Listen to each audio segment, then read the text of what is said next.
il faut travailler sur la base de l'induction, c'est-à-dire de l'expérience, et non pas de ce qu'on a, de généralités qu'on a pu capter ici et là.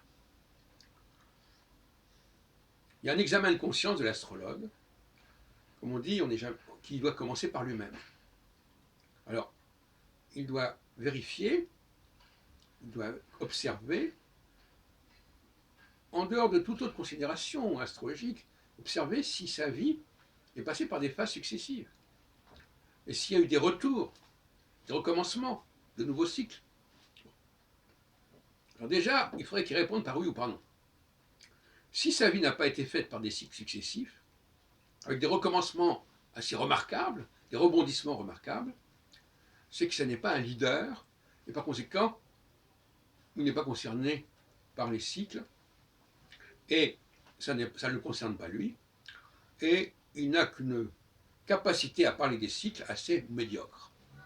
En revanche, si l'astrologue, dans sa vie sociale, professionnelle, a exercé une véritable influence, qui est passée par différentes phases, avec des retours à différents moments de sa vie, notamment tous les 15 ans, et bien là, il est en pleine possession de ses moyens, il peut vraiment faire de l'induction, et il peut contribuer à l'essor de l'astrologie. Mais là, on voit bien, nos amis qui travaillent sur les âges planétaires, qu'eux partent d'un principe, quoi. Ils partent d'un principe que les planètes doivent toutes agir, et qu'elles doivent toutes, dans le cas des âges planétaires, être calculées, voilà, le retour, le demi-cycle, le quart de cycle, etc. Donc ça, ce n'est pas une expérience qu'ils ont vécue.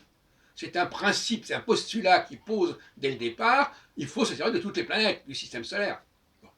Donc ça, c'est de la déduction. Je pars d'un postulat et puis je l'applique systématiquement. L'induction, c'est le contraire. L'induction, c'est à dire, mais qu'est-ce qui s'est passé réellement? Quels sont les éléments qui ont réellement joué un rôle? Et là, vous apercevez que c'est beaucoup plus simple et que, finalement, ça n'est jamais qu'une question de cycle de 7 ans. Le cycle de 7 ans, on comprend ce cycle de 7 ans quand on a vécu un certain temps, et on s'aperçoit qu'en effet, c'est la loi fondamentale de l'astrologie, et que cette loi est dictée par Saturne. Rudyard d'ailleurs l'avait bien compris en son temps, et donc à sa suite, toute l'école d'astrologie humaniste.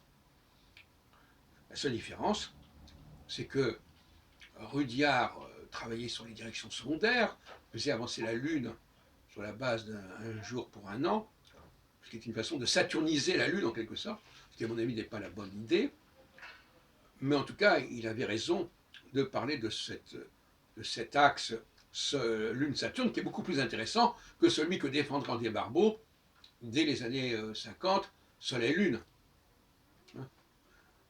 Et d'ailleurs, à ce propos, si on revient sur l'autre bouquin qu'avait dirigé André Barbeau, Jupiter-Saturne, là, il y a un contresens total, car c'est Saturne qui est l'expansion totale, et Jupiter qui est rétractif.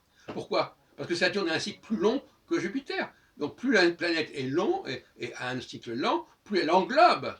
Plus il est court, moins elle englobe. C'est pour ça que les Jupitériens sont marqués par une certaine culture, par un certain pays, alors que les Saturniens sont plutôt dans l'universel, dans le global, etc. Et donc, quand Barbeau, dans ses bouquins, au niveau morphopsychologique, présente le Saturnien comme ayant un visage rétracté et le Jupitérien comme un visage expansé, il fait complètement fausse route.